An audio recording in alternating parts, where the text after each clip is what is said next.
आधुनिक ओडिया साहित्यर जनक हेउछन्ति स्वर्गतः फकीरमोहन सेनापति। 1843 मसीहा जानुआरी 13 तारिख रे बालेश्वर जिल्लार मल्लिकाशपुर ग्राम रे जन्मग्रहण करथिले उत्कल साहित्य समाजर एही चिरस्मरणीय स्रष्टा।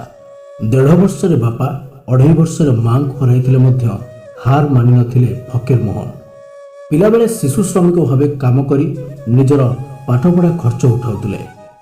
सेतेबेलर उत्कलीय समाज को नहीं तांकर लेखा वास्तव में लोकमानक हृदय को जय कर पारिछि। 1898 मुक्तिलाभ करथिला रेवती। आहुरी अनेक गल्प और उपन्यास मध्य रही मामू, लछमा, प्रायश्चित, डाक मुंशी इत्यादि। 1892 मसीह उत्कल ब्राह्मण नाम एक दीर्घ कविता रचना करथिले सेनापति फकीरमोहन। ओडिया भाषा साहित्यर जड़े कालजयी स्रष्टा भाव से चिरदिन अमर हो रही।